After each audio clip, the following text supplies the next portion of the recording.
केंद्र सरकारच्या अमृत भारत स्थानक योजनेअंतर्गत देशभरात 103 रेल्वे स्थानकांचं आधुनिक रूपात पुनर्विकास केला आहे। यामध्ये महाराष्ट्रातली 15 रेल्वे स्थानकं आता नव्या स्वरूपात प्रवाशांच्या स्वागतासाठी सज्ज आहेत। येत्या 22 मे रोजी म्हणजे उद्या पंतप्रधान नरेंद्र मोदी यांच्या हस्ते या नव्या स्थानकांचं लोकार्पण होणार आहे।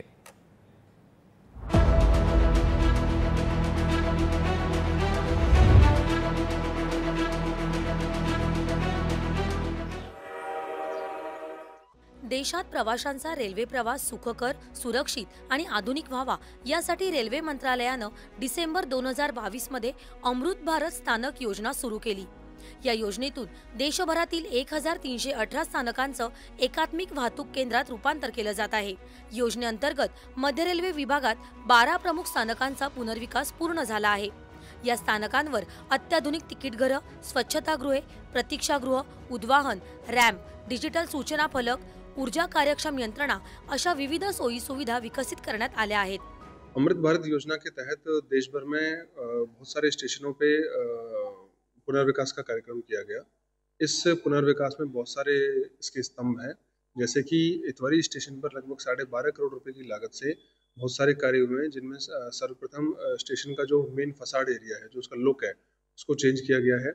दूसरा, स्टेशन का जो सर्कुलेटिंग एरिया है उसको और अच्छा, उन्नत एवं उपयोगी बनाया गया है, जिसमें कि सेपरेट एंट्री, सेपरेट एग्जिट, चौड़ी सड़कें, पार्किंग की विशेष अच्छी सुनियोजित व्यवस्था, two wheeler end four wheeler parking का अलग अलग अच्छी तरह से शेड बनना एवं सुनियोजित तरीके से पार्किंग का विकास होना।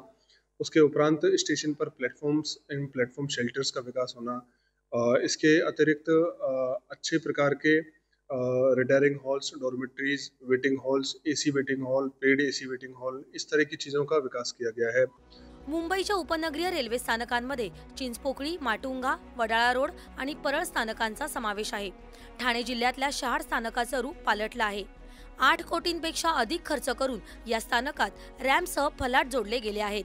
वाहतुकीसाठी नव्या रस्त्यांची उभारणी झाली आहे।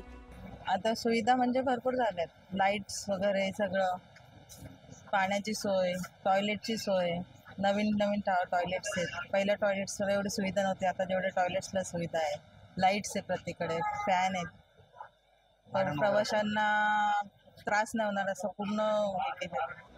मध्य रेल्वेच्या भुसावळ विभागात अकोल्यातलं मूर्तिजापूर रेल्वे स्थानक आधुनिक सुविधांनी सज्ज झालं आहे। या ठिकाणी फलाटांवर छत, LED दिवे, CCTV, अपंगांसाठी रॅम्प आणि स्वतंत्र शौचालय उभारण्यात आली आहेत। नवीन बुकिंग ऑफिस जे 16/2/2025 पासून कार्यान्वित झालेलं आहे। त्यानंतर 2 गेट, भव्य दिव्य असे गेट निर्माण झाले, एंट्री आणि एक्झिट। त्यानंतर प्लॅटफॉर्मला मूलभूत सुविधामध्ये प्लॅटफॉर्म नंबर 1 वरती 5 वॉटर स्टँड, प्लॅटफॉर्म नंबर 2 वरती 5 वॉटर स्टँड, सोबतच 250 मीटरची वॉल कंपाऊंड तयार करण्यात आली। जे पुराण्या टाईपचं इलेक्ट्रिफाईड जे होतं सबस्टेशन, त्याला सुसज्ज असे नवीन बिल्डिंग त्याचं स्थानांतरण करण्यात आलं आहे। सर्वात महत्त्वाचं म्हणजे पब्लिक एमिनिटीज लक्षात घेता प्लॅटफॉर्म नंबर 1 वर नवीन टॉयलेट एक ब्लॉक बांधण्यात आला, तसंच प्लॅटफॉर्म नंबर 2 वर सुद्धा नवीन टॉयलेट ब्लॉक बांधण्यात आलेला आहे। महत्त्वपूर्ण वरिष्ठ नागरिकांची सेवा, त्यांची सोय हे लक्षात घेता रेल्वेने प्लॅटफॉर्म नंबर 1, प्लॅटफॉर्म नंबर 2 आणि बुकिंग ऑफिस जवळ 3 लिफ्टची सुसज्ज अशी व्यवस्था करण्यात आलेली आहे।